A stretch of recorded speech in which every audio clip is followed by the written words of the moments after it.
Hello students, welcome back to our channel. आज हम शुरू करेंगे अपना एक नया चैप्टर जिसका नाम है ट्रायल बैलेंस। लास्ट क्लास में हमने अपना लेजर वाला चैप्टर कंप्लीट किया था। आज हम अपने अकाउंटिंग प्रोसेस के नेक्स्ट स्टेप पे चलेंगे जो कि है हमारा ट्रायल बैलेंस। अकाउंटिंग प्रोसेस के बारे में हम सबको पता है, कई बार डिस्कस कर चुके हैं। अकाउंटिंग प्रोसेस के अंदर सबसे पहला स्टेप आता है रिकॉर्डिंग का, जिसके अंदर हम जनरल बनाते हैं, जनरल एंट्रीज पास करते हैं। उसके बाद सेकंड स्टेप आता है हमारा क्लासिफाइंग का, इसके अंदर हम लेजर्स बनाते हैं। तो जनरल और लेजर ये दोनों चीजें हमारी कंप्लीट हो चुकी हैं। आज हम चलेंगे अपने अकाउंटिंग प्रोसेस के थर्ड स्टेप के ऊपर जो कि हमारा ट्रायल बैलेंस। तो थर्ड स्टेप के अंदर हम जो है समराइजिंग की बात करते हैं। यहाँ पर जो है लेजर अकाउंट्स के बैलेंसेस को समराइज कर लिखा जाता है। हमने लेजर वाले चैप्टर के अंदर पढ़ा था कि हमारे पास जो है लेजर के अंदर डेबिट बैलेंस भी आता है और क्रेडिट बैलेंस भी आता है। जब हम अपने लेजर अकाउंट को क्लोज करते हैं तो वहां पर हमारे पास डेबिट और क्रेडिट बैलेंस निकलते हैं। तो उन्हीं डेबिट और क्रेडिट बैलेंस को ट्रायल बैलेंस के अंदर लिख दिया जाता है और इसी प्रोसेस को हम समराइजिंग का नाम देते हैं। यहाँ पर जो है हम इस डेबिट और क्रेडिट बैलेंस को समराइज करके एक सही तरीके से ट्रायल बैलेंस के अंदर लिख देते हैं। तो ट्रायल बैलेंस का चैप्टर एक बहुत ही छोटा सा और बहुत ही आसान चैप्टर है। अगर आपको लेजर वाला चैप्टर अच्छे से समझ में आ गया, आपको डेबिट और क्रेडिट बैलेंस का मतलब समझ में आ गया, तो फिर आपको ट्रायल बैलेंस वाले चैप्टर में किसी भी तरीके की कोई दिक्कत नहीं आने वाली। यहाँ पर जो है हम समराइजिंग करेंगे। उसके बाद ये जो ट्रायल बैलेंस के अंदर लेजर के बैलेंसेस लिखे जाएंगे, इन्हीं बैलेंसेस में से कुछ बैलेंस हमारे trading profit and loss account में चले जाते हैं और कुछ बैलेंस हमारे बैलेंस शीट के अंदर चले जाते हैं। तो सबसे पहले हम अपने थर्ड स्टेप ट्रायल बैलेंस को देखेंगे कि आखिर ट्रायल बैलेंस कैसे बनाया जाता है। उसके बाद फिर फाइनली हम अपने फाइनल अकाउंट वाले चैप्टर पे जाएंगे जिसके अंदर हम trading profit and loss account और बैलेंस शीट बनाते हैं। तो चलते हैं फटाफट ट्रायल बैलेंस के चैप्टर को स्टार्ट करते हैं। तो यहाँ पर देखो वही बात लिखी हुई है, हमारे लेजर अकाउंट्स के अंदर बैलेंसेस आते हैं। कई जगह डेबिट बैलेंस आता है और कई जगह क्रेडिट बैलेंस आता है। तो जो डेबिट और क्रेडिट बैलेंस आता है उन्हीं बैलेंसेस को हम ट्रायल बैलेंस के अंदर डालते हैं और फिर इन ट्रायल बैलेंस के बैलेंसेस में से कुछ बैलेंसेस हमारे trading profit and loss account में जाते हैं और कुछ बैलेंसेस हमारी बैलेंस शीट के अंदर जाते हैं। अब कौन से balance trading profit and loss account में जाते हैं और कौन से बैलेंस बैलेंस शीट में जाते हैं ये भी समझना जरूरी है। तो यहाँ पर आप देख सकते हो जो रिवेन्यू और एक्सपेंस अकाउंट के बैलेंस होते हैं। रिवेन्यू और एक्सपेंस अकाउंट के बैलेंस का मतलब है कि जैसे सैलरी अकाउंट का बैलेंस हो गया, रेंट अकाउंट का बैलेंस हो गया, ये भी एक्सपेंस अकाउंट का बैलेंस है। तो इन सब चीजों के बैलेंस जो है हमारे trading profit and loss account के अंदर जाते हैं। रिवेन्यू की अगर मैं बात करूं तो हमारे सेल्स अकाउंट का बैलेंस हो गया, डिस्काउंट रिसीव्ड अकाउंट का बैलेंस हो गया, रेंट रिसीव्ड अकाउंट का बैलेंस हो गया। तो ये सब हमारे रिवेन्यू अकाउंट है। तो इनके बैलेंसेस भी हमारे trading profit and loss account के अंदर जाते हैं। तो जो रिवेन्यू और एक्सपेंस अकाउंट के बैलेंसेस होते हैं वो हमारे trading profit and loss account के अंदर जाते हैं। इसके बारे में मैंने आपको लेजर अकाउंट के अंदर भी बताया था। रिवेन्यू और एक्सपेंस का हमारे पास एक और नाम होता है जिसको बोलते हैं हम नॉमिनल अकाउंट्स। अकाउंटिंग के अंदर हमारे पास दो अप्रोचेस होती हैं, एक होती है मॉडर्न अप्रोच और दूसरी होती है ट्रेडिशनल अप्रोच। मैंने आपको कई बार बोला हुआ है कि आपको जो है हमेशा मॉडर्न अप्रोच को ही फॉलो करना है। मॉडर्न अप्रोच के हिसाब से अकाउंटिंग के अंदर आपके पास 5 आइटम होते हैं, असेट, लायबिलिटी, कैपिटल, रेवेन्यू और एक्सपेंस। तो इन 5 कैटेगरी में आप अपने अकाउंट्स के सभी आइटम्स को डिवाइड करते हो। तो आपको जो है हमेशा मॉडर्न अप्रोच को ही फॉलो करना है और उसी के हिसाब से अपनी अकाउंटिंग करनी है। लेकिन कुछ बच्चे जो है ट्रेडिशनल अप्रोच को भी फॉलो कर लेते हैं। ट्रेडिशनल अप्रोच के अंदर हम अकाउंटिंग की आइटम्स को 3 कैटेगरी में डिवाइड करते हैं। पहली होती है हमारे रियल अकाउंट, दूसरा होता है हमारा पर्सनल अकाउंट और तीसरा होता है हमारा नॉमिनल अकाउंट।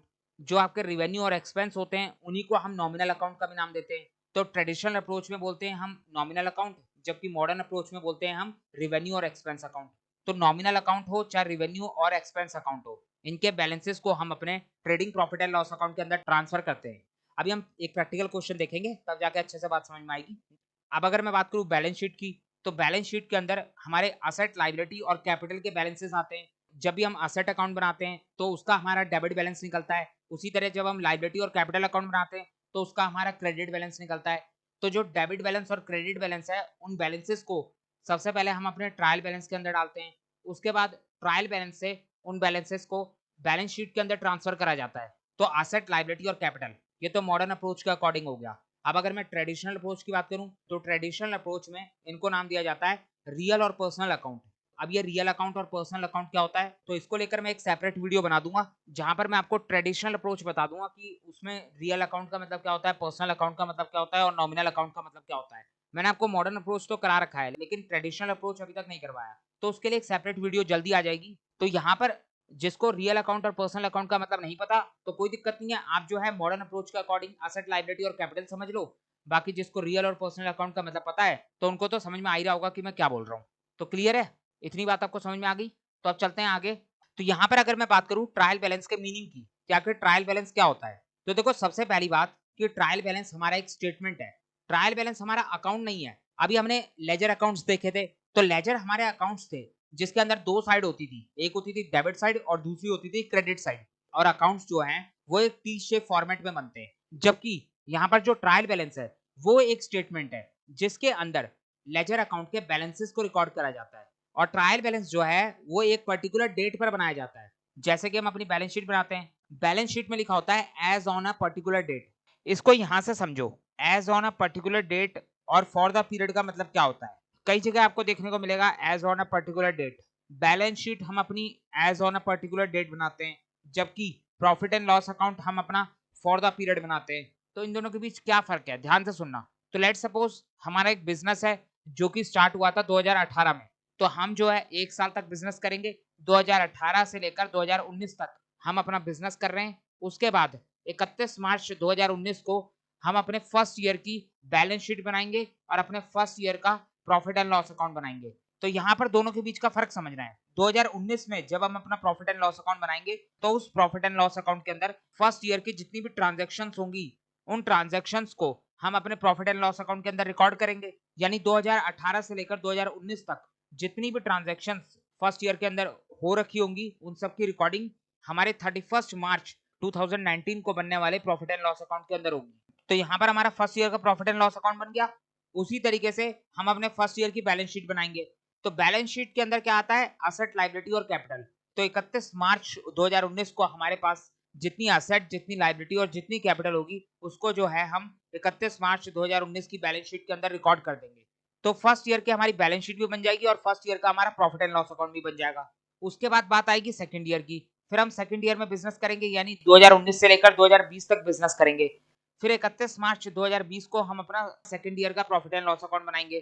तो यहाँ पर जो है प्रॉफिट एंड लॉस अकाउंट के अंदर हम 1 अप्रैल 2019 से लेकर 31 मार्च 2020 तक की होने वाली सभी ट्रांजैक्शंस को रिकॉर्ड करेंगे। जब हम 18-19 का प्रॉफिट एंड लॉस अकाउंट बना रहे हैं तो हम 18-19 की ट्रांजैक्शंस को रिकॉर्ड कर रहे हैं। जब हम 19-20 का प्रॉफिट एंड लॉस अकाउंट बना रहे हैं तो हम 19-20 की ट्रांजैक्शंस को रिकॉर्ड कर रहे हैं। उसी तरीके से जब हम अपना 20-21 का प्रॉफिट एंड लॉस अकाउंट बनाएंगे तो 31 मार्च 2021 को हमारा प्रॉफिट एंड लॉस अकाउंट तैयार होगा। तो उस प्रॉफिट एंड लॉस अकाउंट के अंदर हम अपने 20-21 की ट्रांजैक्शंस को रिकॉर्ड करेंगे। तो यहाँ पर हर एक साल का अलग अलग प्रॉफिट एंड लॉस अकाउंट बन रहा है और हर साल के प्रॉफिट एंड लॉस अकाउंट के अंदर सिर्फ उसी साल की ट्रांजैक्शंस को रिकॉर्ड करा जा रहा है। जबकि अगर मैं बात करूं बैलेंस शीट की, तो बैलेंस शीट को ध्यान से देखना। 18-19 की जब हमने बैलेंस शीट बनाई थी तो 31 मार्च 19 को हमने ये देखा था कि इस दिन हमारे पास कितनी एसेट है, कितनी लायबिलिटी और कितनी कैपिटल है। उसके बाद जब हम 19-20 की अपनी बैलेंस शीट बनाएंगे, 31 मार्च 20 को जब हम अपनी बैलेंस शीट बनाएंगे तो उस दिन हम चेक करेंगे कि आज हमारे बिजनेस के अंदर कितनी एसेट है, कितनी लायबिलिटी और कितनी कैपिटल है। यहाँ पर ध्यान से देखो, 31 मार्च 20 को हम ये चेक करने वाले हैं कि इस दिन तक जब से हमने बिजनेस स्टार्ट करा है तब से लेकर आज तक हमारे बिजनेस के अंदर कितनी एसेट, कितनी लायबिलिटी और कितनी कैपिटल है। 1920 के अंदर भी हमारे बिजनेस के अंदर कुछ एसेट आई होगी, कुछ लायबिलिटी आई होगी, कुछ कैपिटल आई होगी। तो जितनी एसेट, जितनी लायबिलिटी और जितनी कैपिटल आई है उसके अंदर हम अपनी 18-19 की लायबिलिटी, कैपिटल और एसेट को भी ऐड कर देंगे। और फिर 31 मार्च 20 को ये चेक करा जाएगा कि आज तक बिजनेस ने कितनी एसेट, लायबिलिटी और कैपिटल कमाई है। उसके बाद जब दोबारा से नेक्स्ट ईयर में 20-21 में बैलेंस शीट बनेगी तो 31 मार्च 21 को हम अपनी बैलेंस शीट बनाएंगे और 31 मार्च 21 को हम ये चेक करेंगे कि बिजनेस के पास आज तक कितनी एसेट, लायबिलिटी और कैपिटल है। इसका मतलब है 20-21 की बैलेंस शीट के अंदर 20-21 की एसेट, लायबिलिटी और कैपिटल तो आएगी, लेकिन साथ के साथ 19-20 की और 18-19 की एसेट, लायबिलिटी और कैपिटल भी ऐड हो जाएगी। यानी हम एक पर्टिकुलर डेट पर अपनी बैलेंस शीट बना रहे हैं और उस पर्टिकुलर डेट पर अपनी एसेट, लायबिलिटी और कैपिटल को चेक कर रहे हैं। तो इसीलिए जो है बैलेंस शीट के लिए लिखा जाता है as on a particular date. इस पर्टिकुलर डेट पर आपकी फाइनेंशियल पोजीशन कैसी है। जबकि अगर मैं बात करूं प्रॉफिट एंड लॉस अकाउंट की, तो प्रॉफिट एंड लॉस अकाउंट को कभी भी पिछले ईयर से कोई मतलब नहीं होता, वो तो सिर्फ करंट ईयर को चेक करता है। 18-19 का प्रॉफिट एंड लॉस अकाउंट बना रहे हो तो उसके अंदर सिर्फ 18-19 की ही ट्रांजैक्शंस को रिकॉर्ड करा जाएगा, उसके बाद 19-20 का प्रॉफिट एंड लॉस अकाउंट बना रहे हो तो उसके अंदर सिर्फ 19-20 की ही ट्रांजैक्शंस को रिकॉर्ड करा जाएगा। उसके बाद 20-21 का प्रॉफिट एंड लॉस अकाउंट बनाओगे तो उसके अंदर सिर्फ 20-21 की ही ट्रांजैक्शंस को रिकॉर्ड करा जाएगा। तो प्रॉफिट एंड लॉस अकाउंट के अंदर हम फॉर द पीरियड काम करते हैं। तो समझ में आ गई बात, एज ऑन पर्टिकुलर डेट और फॉर द पीरियड के बीच का डिफरेंस आपको क्लियर हो गया। अब यहां पर अगर मैं बात करूं ट्रायल बैलेंस की, तो ट्रायल बैलेंस भी सेम बैलेंस शीट वाला हिसाब किताब रखता है। ट्रायल बैलेंस भी पर्टिकुलर डेट पर बनाया जाता है। यहां पर भी सेम लिखा जाता है एज ऑन पर्टिकुलर डेट, यानी एज ऑन 31 मार्च। तो समझ में आ रही है बात। तो ट्रायल बैलेंस कोई अकाउंट नहीं होता, ट्रायल बैलेंस एक स्टेटमेंट होती है या फिर आप बोल सकते हो एक लिस्ट होती है जिसके अंदर लेजर अकाउंट के बैलेंसेस को लिखा जाता है। यहां पर नीचे इसको बाद में पढ़ेंगे, पहले एक प्रैक्टिकल एग्जांपल से समझते हैं कि ट्रायल बैलेंस कैसे बनता है। तो ये हमारा ट्रायल बैलेंस का फॉर्मेट है, ध्यान से देखना। यहां पर सबसे पहले ऊपर लिखेंगे trial balance of ABC limited. Question आपको नाम बताएगा। अगर मान लो आप मिस्टर एक्स के लिए ट्रायल बैलेंस बना रहे हो तो आप लिखोगे trial balance of mister x. अगर आप राम के लिए, मोहन के लिए ट्रायल बैलेंस बना रहे हो तो आप लिखोगे ट्रायल बैलेंस ऑफ राम या फिर मोहन। तो जिसका भी नाम आएगा, यानी जिस भी नाम से बिजनेस होगा, उस बिजनेस के नाम को यहाँ पर लिखा जाएगा। उसके बाद आगे लिखेंगे हम एज एट 31 मार्च। तो यहाँ पर मैंने एग्जाम्पल के लिए 2024 लिख दिया। जो भी साल का आप ट्रायल बैलेंस बनाओगे उस साल को आप यहाँ पर मेंशन करोगे।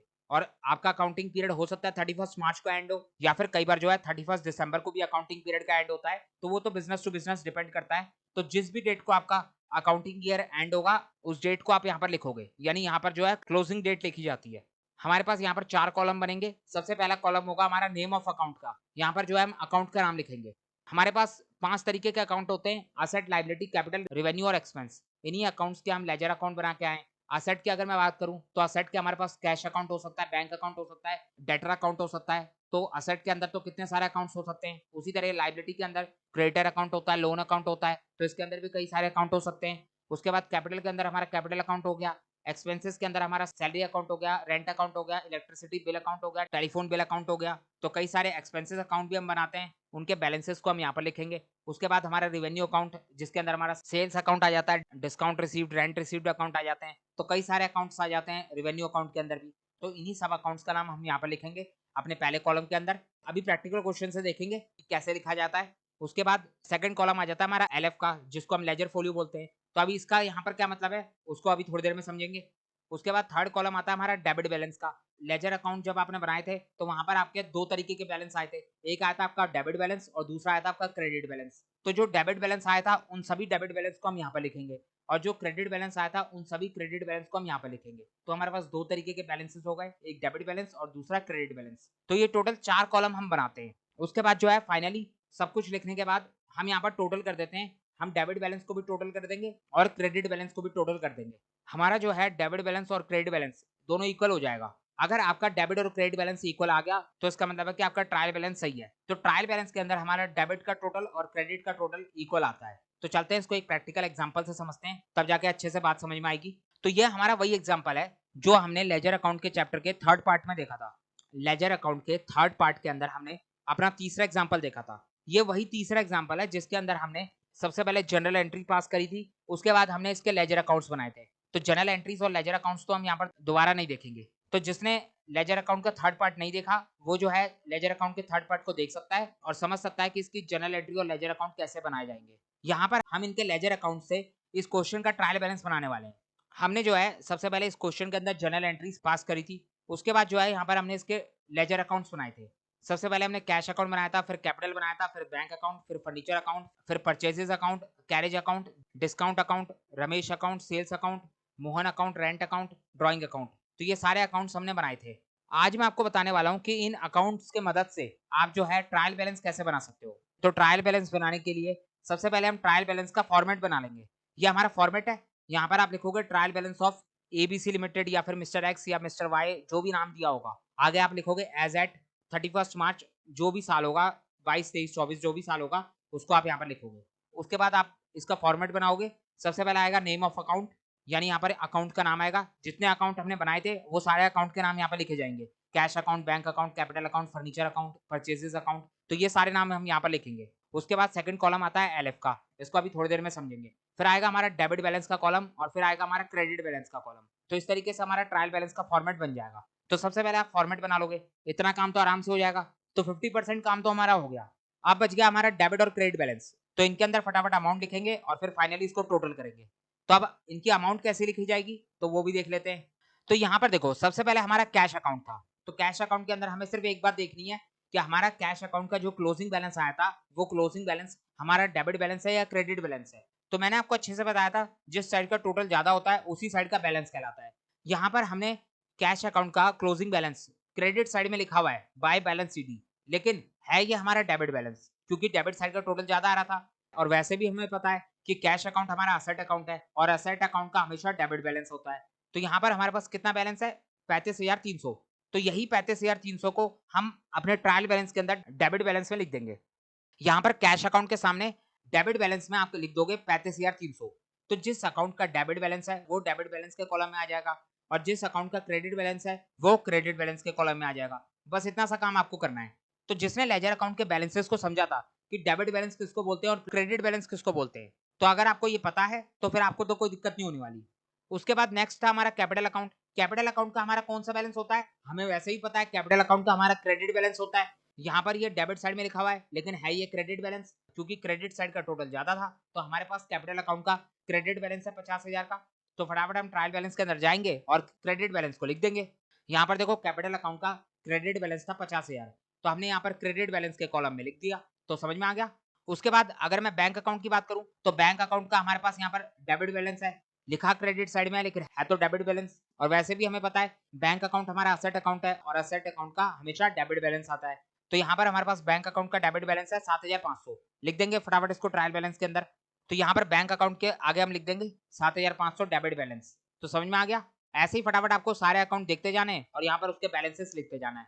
नेक्स्ट है आपका फर्नीचर अकाउंट। फर्नीचर अकाउंट का आपका डेबिट बैलेंस है, लिखा क्रेडिट साइड में है लेकिन ये डेबिट बैलेंस है क्योंकि डेबिट साइड का टोटल ज्यादा था। और वैसे भी हमें पता है फर्नीचर अकाउंट हमारा असेट अकाउंट होता है और असेट अकाउंट का हमेशा डेबिट बैलेंस आता है। तो यहाँ पर हमारा फर्नीचर अकाउंट का 5,000 का डेबिट बैलेंस है। तो फटाफट इसको ट्रायल बैलेंस के अंदर लिखते हैं। तो फर्नीचर अकाउंट के सामने हम लिख देंगे 5,000 का डेबिट बैलेंस। तो समझ में आ रही है बात। उसके बाद नेक्स्ट है हमारा परचेजेस अकाउंट। परचेजेस अकाउंट हमारा एक एक्सपेंस अकाउंट है और मैंने आपको बताया था कि एक्सपेंस और रेवेन्यू अकाउंट के क्लोजिंग बैलेंस को आप directly trading profit and loss account के अंदर डाल दोगे। तो इसके क्लोजिंग बैलेंस को हमने trading profit and loss account के अंदर ट्रांसफर करा था। लेकिन मैंने आपको एक और बात बताई थी कि अगर आपको पहचानना हो कि ये कौन सा बैलेंस है, डेबिट बैलेंस या क्रेडिट बैलेंस, तो आप आराम से पहचान सकते हो। कैसे पहचानेंगे, तो वही हमारा सेम तरीका है कि कौन सा साइड का टोटल ज्यादा है। तो यहाँ पर हमारा डेबिट साइड का टोटल ज्यादा है, तो जिस साइड का टोटल ज्यादा होता है उसी साइड का बैलेंस कहलाता है। तो ये जो 50,000 का क्लोजिंग बैलेंस आया है ये क्लोजिंग बैलेंस हमारा डेबिट बैलेंस कहलाएगा। और वैसे ही मैंने आपको बताया था कि अगर आप एक्सपेंस अकाउंट का बैलेंस निकालना चाहते हो तो आप बोल सकते हो एक्सपेंस अकाउंट का हमारा डेबिट बैलेंस आता है। उसी तरीके से अगर आप रिवेन्यू अकाउंट का बैलेंस निकालना चाहते हो तो आप बोल सकते हो रिवेन्यू अकाउंट का हमारा क्रेडिट बैलेंस आता है। तो ट्रायल बैलेंस का चैप्टर पढ़ने से पहले आपको लेजर अकाउंट का चैप्टर पढ़ना बहुत जरूरी है, तभी जाके आपको ट्रायल बैलेंस समझ में आएगा। तो यहाँ पर परचेजेस अकाउंट का हमारा डेबिट बैलेंस है जिसको हम अपने ट्रायल बैलेंस के अंदर लिखते हैं। तो यहाँ पर हम परचेजेस अकाउंट लिखेंगे और इसके सामने जो है 50,000 का डेबिट बैलेंस लिख देंगे। तो समझ में आ रही है बात। उसके बाद नेक्स्ट है हमारा कैरेज अकाउंट। कैरेज अकाउंट हमारा एक एक्सपेंस अकाउंट है और एक्सपेंस अकाउंट का हमेशा डेबिट बैलेंस आता है, ये भी आपको पता है। इसके क्लोजिंग बैलेंस को हम directly trading profit and loss account में ट्रांसफर करते हैं, लेकिन होता तो ये हमारा डेबिट बैलेंस है। वैसे भी आप चेक कर सकते हो डेबिट साइड का टोटल ज्यादा है तो इसीलिए हम इसको डेबिट बैलेंस बोलेंगे। तो यहाँ पर कैरेज अकाउंट का डेबिट बैलेंस आ गया 500। तो क्लियर है। उसके बाद नेक्स्ट है आपका डिस्काउंट अकाउंट। तो यहाँ पर जो है बिजनेस को डिस्काउंट रिसीव हुआ था। रमेश जो है बिजनेस का क्रेडिटर था जिसने बिजनेस को 800 रुपए का डिस्काउंट दिया था। तो यहाँ पर ये जो डिस्काउंट अकाउंट है ये बिजनेस की इनकम है, बिजनेस इसको अपना रिवेन्यू बोलेगा। तो डिस्काउंट अकाउंट बिजनेस का रिवेन्यू अकाउंट है और रिवेन्यू अकाउंट का हमेशा क्रेडिट बैलेंस आता है। तो यहाँ पर हम रिवेन्यू अकाउंट के क्लोजिंग बैलेंस को trading profit and loss account में ट्रांसफर करते हैं, लेकिन ये होता तो हमारा क्रेडिट बैलेंस है। हमारे पास क्रेडिट साइड का टोटल ज्यादा है, यहाँ पर इसको काट के 800 कर लेना। तो क्रेडिट साइड का टोटल हमारा ज्यादा है तो इसीलिए इसके बैलेंस को क्रेडिट बैलेंस बोला जाएगा। तो यहाँ पर डिस्काउंट अकाउंट का हमारे पास 800 का क्रेडिट बैलेंस है जो कि हमने लिख दिया। तो समझ में आ गई बात। उसके बाद नेक्स्ट है हमारा रमेश अकाउंट। रमेश अकाउंट हमारा क्रेडिटर अकाउंट था, रमेश से हमने उधार में गुड्स परचेस करे थे। तो क्रेडिटर अकाउंट का मतलब है लाइबिलिटी अकाउंट और लाइबिलिटी अकाउंट का हमेशा क्रेडिट बैलेंस आता है। लेकिन यहाँ पर जब हमने रमेश अकाउंट बनाया था तो हमारे पास डेबिट साइड का टोटल और क्रेडिट साइड का टोटल दोनों इक्वल हो गया था। तो इसका मतलब है कि यहाँ पर हमारा कोई भी बैलेंस नहीं निकला था, ना ही डेबिट बैलेंस आया था और ना ही क्रेडिट बैलेंस आया था। तो अगर रमेश अकाउंट का कोई भी बैलेंस नहीं आया तो इस अकाउंट को ट्रायल बैलेंस के अंदर भी नहीं लिखा जाएगा, क्योंकि ट्रायल बैलेंस के अंदर तो हम बैलेंसेस को लिखते हैं, तो बैलेंस है ही नहीं तो कहां से लिखे, तो इसको यहीं पे छोड़ दो। उसके बाद नेक्स्ट आएगा आपका सेल्स अकाउंट। सेल्स अकाउंट का मतलब है रेवेन्यू अकाउंट। रेवेन्यू अकाउंट का हमेशा क्रेडिट बैलेंस होता है, तो यहाँ पर इसके क्लोजिंग बैलेंस को हमने trading profit and loss account में ट्रांसफर करा है, लेकिन है तो ये हमारा क्रेडिट बैलेंस, क्योंकि क्रेडिट साइड का टोटल ज्यादा था, तो जिस साइड का टोटल ज्यादा होता है उसी साइड का बैलेंस कहलाता है। इसको काट लेना, यहाँ पर ये भी गलत लिखा हुआ है, सेल्स अकाउंट का क्लोजिंग बैलेंस कभी भी नेक्स्ट मंथ में ओपनिंग बैलेंस नहीं बनता, तो यहाँ पर आप इसको काट दोगे। हमने जो है सेल्स अकाउंट के क्लोजिंग बैलेंस को अपने trading profit and loss account के अंदर ट्रांसफर कर दिया था। तो समझ में आ रही है बात। तो यहाँ पर सेल्स अकाउंट का हमारा 60,000 का क्रेडिट बैलेंस आ रहा है, तो सेल्स अकाउंट हम यहाँ पर लिखेंगे जिसका क्रेडिट बैलेंस आ रहा है 60,000, तो यहाँ पर लिख दिया हमने। उसके बाद नेक्स्ट है हमारा मोहन अकाउंट। मोहन अकाउंट हमारा डेटर अकाउंट था। डेटर हमारा असेट होता है, असेट का हमेशा डेबिट बैलेंस आता है, तो यहाँ पर लिखा ही है क्रेडिट साइड में है, लेकिन है ये हमारा डेबिट बैलेंस। कितने का बैलेंस आ रहा है? 8,000 का। तो मोहन अकाउंट का हमारा 8,000 का डेबिट बैलेंस आ गया, तो इसको लिख देंगे ट्रायल बैलेंस के अंदर। उसके बाद जो है हमारा रेंट अकाउंट है। रेंट अकाउंट हमारा एक्सपेंस अकाउंट होता है, इसके क्लोजिंग बैलेंस को हम trading profit and loss account के अंदर ट्रांसफर कर देते हैं, लेकिन एक्सपेंस अकाउंट का जो बैलेंस आता है वो हमारा डेबिट बैलेंस कहलाता है। तो रेंट अकाउंट का हमारा डेबिट बैलेंस आएगा 2,000 का। तो चलते फटाफट इन दोनों को ट्रायल बैलेंस के अंदर लिख देते हैं। तो ट्रायल बैलेंस के अंदर मोहन अकाउंट के सामने आ जाएगा यहाँ पर 8,000 का डेबिट बैलेंस, और रेंट अकाउंट का आ जाएगा हमारे पास 2,000 का डेबिट बैलेंस, तो लिख दिया हमने यहाँ पर। उसके बाद लास्ट बच गया हमारा ड्रॉइंग अकाउंट। ड्रॉइंग अकाउंट हमारा कैपिटल नेचर का होता है। कैपिटल का मतलब है कि आप बिजनेस के अंदर पैसा डाल रहे हो, जबकि ड्रॉइंग का मतलब है कि आप बिजनेस से पैसा निकाल रहे हो। तो ड्रॉइंग से हमारा कैपिटल डिक्रीज होता है, तो कैपिटल अकाउंट का हमेशा क्रेडिट बैलेंस आता है, लेकिन ड्रॉइंग अकाउंट का हमेशा डेबिट बैलेंस आएगा, क्योंकि ड्रॉइंग अकाउंट हमारा कैपिटल का उल्टा होता है। ड्रॉइंग अकाउंट हमारे कैपिटल को कम करता है, तो यहाँ पर लिखा क्रेडिट साइड में है, लेकिन है ही हमारा डेबिट बैलेंस, क्योंकि डेबिट साइड का टोटल ज्यादा आ रहा था। तो समझ में आ रही है बात। तो ड्रॉइंग अकाउंट का हमारा डेबिट बैलेंस है 2500, तो यहाँ पर हमने ड्रॉइंग अकाउंट के सामने लिख दिया 2500 डेबिट बैलेंस। तो यहाँ पर हमने सारे अकाउंट के नाम लिख दिए और सामने उनके बैलेंसेस लिख दिए। जिसका डेबिट बैलेंस था उसको डेबिट बैलेंस के कॉलम में लिख दिया, और जिसका क्रेडिट बैलेंस था उसको क्रेडिट बैलेंस के कॉलम में लिख दिया।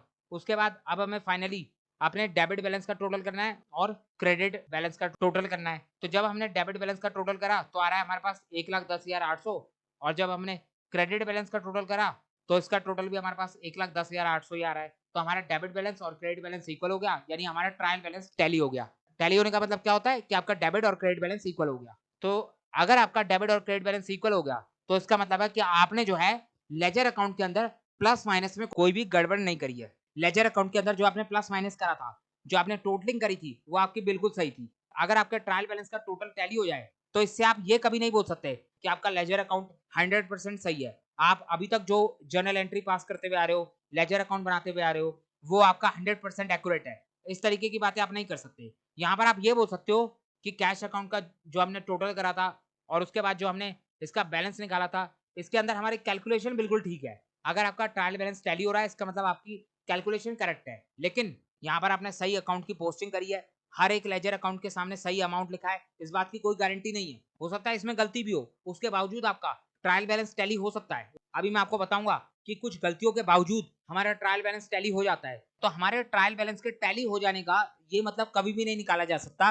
कि हमने अभी तक जितनी अकाउंटिंग करी है वह अकाउंटिंग हमारी बिल्कुल सही है, क्योंकि ट्रायल बैलेंस के भी हमारे पास कुछ लिमिटेशंस होती है, कुछ ऐसी गलतियां होती हैं जिसको ट्रायल बैलेंस भी नहीं पकड़ सकता। तो कौन सी वो गलतियां होती हैं, उन गलतियों के बारे में, उन रॉन्ग एंट्रीज के बारे में अभी थोड़ी देर में बात करेंगे। पहले आप यहाँ पर ये देखो, ट्रायल बैलेंस के अंदर क्या होता है, एक डेबिट कॉलम होता है जिसके अंदर हम अपने सारे अकाउंट्स के डेबिट बैलेंस को लिखते हैं। उसी तरीके से हमारे पास एक क्रेडिट कॉलम होता है जिसके अंदर हम अपने अकाउंट्स के सारे क्रेडिट बैलेंस को लिखते हैं। तो हमारे पास ट्रायल बैलेंस के अंदर दो कॉलम हो गए, एक डेबिट कॉलम और एक क्रेडिट कॉलम। तो हम क्या करते हैं, अपने डेबिट और क्रेडिट कॉलम को टोटल कर लेते हैं और ये टोटल हमारा आपस में मैच भी हो जाता है। अगर आपका डेबिट और क्रेडिट कॉलम का टोटल मैच हो गया तो इसका मतलब आप ये मान सकते हो कि आपने जो लेजर अकाउंट मेंटेन करे थे वो करेक्ट थे। करेक्ट का मतलब यहाँ पर 100% करेक्ट की बात नहीं हो रही। डेबिट और क्रेडिट कॉलम के टैली होने से ये माना जा सकता है कि आपके लेजर अकाउंट के अंदर अर्थमेटिकल एक्यूरेसी थी। अर्थमेटिकल का मतलब क्या होता है, प्लस माइनस। तो प्लस माइनस आपका सही था।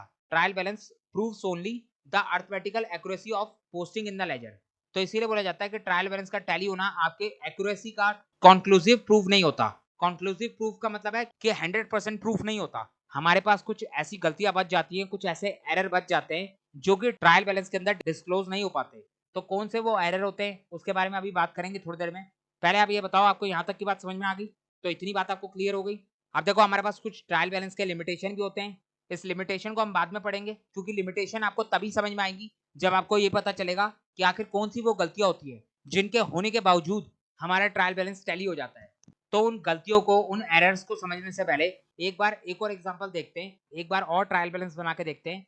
तो यहाँ पर ये हमारा एग्जांपल नंबर 2 है। इस एग्जांपल के अंदर हमें बैलेंसेस दे रखे हैं। यहाँ पर हमें कोई लेजर अकाउंट नहीं दे रखा, बल्कि सिर्फ बैलेंसेस दे रखे हैं। तो यहाँ पर हमें अकाउंट के नाम दे रखे हैं और इनके सामने इनके बैलेंसेस का अमाउंट दे रखा है। तो अब हमें इससे एक ट्रायल बैलेंस बनाना है। तो सबसे पहली बात आपको ये पता होना चाहिए कि ये जो अकाउंट्स हैं, इनमें से कौन सा अकाउंट आपका एसेट अकाउंट है, कौन सा अकाउंट आपका कैपिटल अकाउंट है, कौन सा अकाउंट आपका लायबिलिटी अकाउंट है, कौन सा रेवेन्यू अकाउंट है और कौन सा अकाउंट आपका एक्सपेंस अकाउंट है। ये बात आपको अच्छे से पता होनी चाहिए, तभी जाके जो है आप पता लगा पाओगे कि इनका कौन सा बैलेंस होता है। जैसे कि यहाँ पर सबसे पहले हमारा फिक्स्ड एसेट अकाउंट है, तो ये तो हमारा एक एसेट अकाउंट है और एसेट अकाउंट का हमेशा डेबिट बैलेंस होता है। तो यहाँ पर लिखा हुआ है 1,23,000। तो हमें ये अपने आप से समझना होगा कि एसेट अकाउंट का हमेशा डेबिट बैलेंस होता है। इसका हमारे पास ये 1,23,000 रुपए डेबिट बैलेंस है। तो हम जो है फटाफट ट्रायल बैलेंस का फॉर्मेट बनाएंगे। तो ये हमारा ट्रायल बैलेंस का फॉर्मेट बन गया। तो यहाँ पर हम अपने सारे अकाउंट्स का नाम लिख देंगे। सबसे पहले फिक्स एसेट को देखते हैं। तो फिक्स एसेट का हमेशा डेबिट बैलेंस आता है, जो कि है 1,23,000। तो यहाँ पर हमने डेबिट बैलेंस के कॉलम में लिख दिया। तो समझ में आ गई बात। उसके बाद नेक्स्ट है आपका कैपिटल अकाउंट। तो हमें अच्छे से पता है कैपिटल अकाउंट का हमेशा क्रेडिट बैलेंस होता है। तो यहाँ पर लिखा हुआ है 1,25,000, ये हमारा क्रेडिट बैलेंस है। तो चलते फटाफट ट्रायल बैलेंस के अंदर लिख देते हैं। तो यहाँ पर हमने कैपिटल अकाउंट लिख दिया और इसके सामने क्रेडिट बैलेंस के कॉलम में लिख दिया 1,25,000। तो समझ में आ गई बात। उसके बाद नेक्स्ट है हमारा डेटर अकाउंट। डेटर अकाउंट हमारा असेट अकाउंट होता है और असेट अकाउंट का हमेशा डेबिट बैलेंस आता है। तो यहाँ पर ये जो 10,000 लिखा है, ये हमारा डेबिट बैलेंस है। तो लिखते हैं इसको ट्रायल बैलेंस के अंदर। तो यहाँ पर हम डेटर अकाउंट लिखेंगे और डेबिट बैलेंस में लिख देंगे 10,000। तो समझ में आ गया। उसके बाद नेक्स्ट है हमारा क्रेडिटर अकाउंट। क्रेडिटर अकाउंट का मतलब है लायबिलिटी अकाउंट और लायबिलिटी अकाउंट का हमेशा क्रेडिट बैलेंस आता है। तो यहाँ पर ये जो 11,000 लिखा है, ये हमारा क्रेडिट बैलेंस है। तो यहाँ पर हम ट्रायल बैलेंस के अंदर क्रेडिटर अकाउंट लिखेंगे और इसके सामने क्रेडिट बैलेंस में लिख देंगे 11,000। तो समझ में आ रही है बात। इसी तरीके से आप सारे अकाउंट के सामने उनके बैलेंसेस को लिख दोगे। नेक्स्ट है हमारा परचेजेस अकाउंट। परचेजेस अकाउंट का मतलब है एक्सपेंस अकाउंट। एक्सपेंस अकाउंट का हमेशा डेबिट बैलेंस होता है। तो यहाँ पर 17,500 जो लिखा हुआ है, ये हमारा डेबिट बैलेंस है। तो यहाँ पर हमने परचेजेस अकाउंट लिख दिया और इसके डेबिट बैलेंस में लिख दिया 17,500। तो समझ में आ रही है बात। उसके बाद नेक्स्ट है हमारा सेल्स अकाउंट। सेल्स अकाउंट का मतलब है रेवेन्यू अकाउंट। रेवेन्यू अकाउंट का हमेशा क्रेडिट बैलेंस होता है। तो यहाँ पर 26,500 जो लिखा है, ये हमारा क्रेडिट बैलेंस है। तो यहाँ पर हम सेल्स अकाउंट लिखेंगे और इसके सामने क्रेडिट बैलेंस में लिख देंगे 26,500। उसके बाद है हमारा रिटर्न आउटवर्ड अकाउंट। अब ये रिटर्न आउटवर्ड क्या होता है, तो यहाँ पर ध्यान से देखो। सबसे पहले तो रिटर्न लिखा हुआ है, इसका मतलब है कि या तो ये परचेज रिटर्न है या तो ये सेल्स रिटर्न है। आगे लिखा हुआ है आउटवर्ड। आउट का मतलब है बाहर होना। तो जब भी हम गुड्स को परचेज करके लाते हैं, तो गुड्स हमारे बिजनेस के अंदर आते हैं। लेकिन अगर हम गुड्स को वापस कर दें, यानी अपनी परचेज रिटर्न कर दें, तो हमारे पास से गुड्स चले जाएंगे। गुड्स जो है हमारे बिजनेस से आउट हो जाएंगे। जबकि अगर हम सेल्स की बात करें, तो सेल्स का मतलब है कि हमने अपने गुड्स को बेच दिया, यानी हमारे पास से गुड्स चले गए। लेकिन अगर हमारे पास सेल्स रिटर्न आ जाए, सेल्स रिटर्न आने का मतलब है कि कस्टमर ने हमें गुड्स वापस कर दिए, यानी हमारे बिजनेस के अंदर गुड्स वापस आ गए, यानी हमारे बिजनेस के अंदर गुड्स इन हो गए। तो परचेज रिटर्न के अंदर गुड्स आउट हो रहे हैं, जबकि सेल्स रिटर्न के अंदर गुड्स इन हो रहे हैं। तो इसीलिए जो है परचेज रिटर्न का दूसरा नाम होता है रिटर्न आउटवर्ड। उसी तरीके से सेल रिटर्न का दूसरा नाम होता है रिटर्न इनवर्ड। परचेजेस अकाउंट हमारा एक्सपेंस अकाउंट होता है। जब भी हम गुड्स परचेज करते हैं तो वो हमारा खर्चा होता है। लेकिन यहाँ पर तो गुड्स को वापस करा जा रहा है, परचेज रिटर्न करी जा रही है। तो अगर हम परचेज रिटर्न करेंगे, जितने का सामान हम वापस करेंगे, उतने के सामान के पैसे हमारे पास वापस आ जाएंगे। यानी परचेज रिटर्न से तो हमारा खर्चा कम हो रहा है, यानी आपका एक्सपेंस कम हो रहा है। जब भी हम परचेजेस करते हैं तो हमारा एक्सपेंस बढ़ता है। तो इसीलिए परचेजेस अकाउंट का हमारा डेबिट बैलेंस होता है। लेकिन परचेज रिटर्न से हमारा खर्चा कम हो रहा है, रिटर्न आउटवर्ड से हमारा खर्चा कम हो रहा है। तो इसीलिए जो है परचेज रिटर्न का हमेशा हमारा क्रेडिट बैलेंस होता है। तो रिटर्न आउटवर्ड का हमारा क्रेडिट बैलेंस कहलाएगा। तो यहाँ पर ट्रायल बैलेंस के अंदर हमने रिटर्न आउटवर्ड लिख दिया, जो कि क्रेडिट बैलेंस के कॉलम में लिखा जाएगा। उसके बाद अगर मैं रिटर्न इनवर्ड की बात करूं, तो रिटर्न इनवर्ड का मतलब है सेल्स रिटर्न। जब भी हम सेल्स करते हैं तो हमारा रेवेन्यू इंक्रीज होता है, और जब भी हमारा सेल्स रिटर्न होता है, यानी हमारे पास गुड्स वापस आ जाते हैं, तो इसका मतलब है कि हमारा रेवेन्यू कम हो गया। सेल्स से हमारा रेवेन्यू बढ़ रहा है, तो इसीलिए इसका क्रेडिट बैलेंस होता है। जबकि सेल्स रिटर्न से हमारा रेवेन्यू कम हो रहा है, रेवेन्यू कम होने का मतलब है डेबिट बैलेंस। तो यहाँ पर सेल्स रिटर्न का हमेशा हमारा डेबिट बैलेंस होता है। तो ये 500 रुपए हमारा डेबिट बैलेंस है। तो यहाँ पर रिटर्न इनवर्ड के सामने हम लिख देंगे 500 रुपए डेबिट बैलेंस। तो समझ में आ गई बात, यहाँ तक की बात क्लियर हो गई। नेक्स्ट है हमारा bills payable account. Bills payable account का मतलब है liability account. Bills payable account हमारा लाइबिलिटी अकाउंट होता है। आप इसका नाम देख सकते हो बिल्स पेबल, यानी अभी हमने बिल पे करना बाकी है, तो ये हमारे लिए लाइबिलिटी है। और लाइबिलिटी अकाउंट का हमेशा क्रेडिट बैलेंस होता है। तो यहाँ पर बिल्स पेबल का हमारा 2,000 का क्रेडिट बैलेंस है। उसी तरीके से हमारे पास होता है बिल्स रिसीवेबल। बिल्स रिसीवेबल का मतलब है कि हम जो है बिल को रिसीव करेंगे, बिल रिसीव करना बाकी है, यानी हमारे पास पैसा आने वाला है। तो बिल्स रिसीवेबल अकाउंट हमारा असेट अकाउंट होता है और असेट अकाउंट का हमेशा डेबिट बैलेंस होता है। तो यहाँ पर ये 4000 का डेबिट बैलेंस दे रखा है। बाकी अगर आपको बिल रिसीवेबल और बिल्स पेबल के बारे में डिटेल में जानना है कि इसका मतलब क्या होता है, तो उसके लिए आप जो है बेसिक अकाउंटिंग टर्म्स वाली वीडियोस को जाके देख सकते हो। वहां पर मैंने आपको अकाउंटिंग के अंदर यूज होने वाली सारी टर्म्स को डिटेल में समझा रखा है। तो यहाँ पर बिल्स पेबल हमारा लायबिलिटी है जिसका हमारे पास 2000 का क्रेडिट बैलेंस है, और दूसरा हमारे पास बिल्स रिसीवेबल है जो कि हमारा असेट है जिसका हमारे पास 4000 का डेबिट बैलेंस है। तो चलते हैं फटाफट इसको ट्रायल बैलेंस में लिख देते हैं। तो ट्रायल बैलेंस के अंदर यहाँ पर बिल्स पेबल आ जाएगा जिसका क्रेडिट बैलेंस होता है 2000 रुपए। उसके बाद बिल्स रिसीवेबल लिखेंगे जिसका हमारे पास डेबिट बैलेंस होता है 4000। तो समझ में आ गया। उसके बाद नेक्स्ट है हमारा बैंक ओवरड्राफ्ट। बैंक ओवरड्राफ्ट का क्या मतलब होता है, ध्यान से समझो। एक होता है हमारे पास बैंक अकाउंट। बैंक अकाउंट का मतलब है हमारा असेट अकाउंट, कि हमारे पास हमारे बैंक अकाउंट के अंदर इतना पैसा पड़ा हुआ है। तो बैंक अकाउंट हमारा असेट अकाउंट होता है जिसका हमेशा डेबिट बैलेंस आता है। लेकिन एक होता है हमारे पास बैंक ओवरड्राफ्ट। बैंक ओवरड्राफ्ट का मतलब है कि आपने जो है अपने बैंक से लोन लिया हुआ है। कई बार जो है बैंक हमें बैंक ओवरड्राफ्ट की फैसिलिटी देता है। बैंक ओवरड्राफ्ट की फैसिलिटी आपको करंट अकाउंट में मिलेगी। अगर आपका करंट अकाउंट होगा तो वहां पर आपका बैंक आपको बैंक ओवरड्राफ्ट की फैसिलिटी देगा। बैंक ओवरड्राफ्ट का मतलब होता है कि लेट सपोज आपके बैंक अकाउंट में 50,000 रुपए पड़े हुए हैं और आपको जो है इमीडिएटली 1 लाख रुपए की जरूरत है, तो आपका जो बैंक होगा वो आपको ये बोल सकता है कि आप जो है अपने बैंक अकाउंट के 50,000 के बैलेंस को निकाल लो और बाकी बचे हुए बैलेंस 50,000 जो आपको कम पड़ रहे हैं वो 50,000 हम आपको लोन के तौर पे दे देते हैं। यानी आपका बैंक जो है आपको आपके बैंक बैलेंस से ऊपर, आपके बैंक बैलेंस से ज्यादा पैसा निकालने की परमिशन दे रहा है। तो जो एक्स्ट्रा 50,000 रुपए बैंक ने अपनी तरफ से दिए उसे कहते हैं हम बैंक ओवरड्राफ्ट। 50,000 जो आपको बैंक ने दिया वो 50,000 आपके लिए तो लोन है, आप जो है उस एक्स्ट्रा 50,000 रुपए को बैंक को वापस करोगे। आपको इमीडिएटली जरूरत थी तो बैंक ने आपको लोन दे दिया, लेकिन बाद में आपको पैसा वापस करना पड़ेगा। तो बैंक बैलेंस, बैंक अकाउंट आपका असेट अकाउंट होता है, लेकिन बैंक ओवरड्राफ्ट आपका एक लोन फैसिलिटी है जो आपका बैंक आपको प्रोवाइड करवाता है। तो बैंक ओवरड्राफ्ट हमारा बैंक अकाउंट का नेगेटिव बैलेंस होता है। अगर आपके बैंक अकाउंट में 50,000 रुपए पड़े और आप अपने बैंक अकाउंट से 1 लाख रुपए निकाल लेते हो तो आपके बैंक अकाउंट के बैलेंस में 50,000 रुपए नेगेटिव में शो करेगा।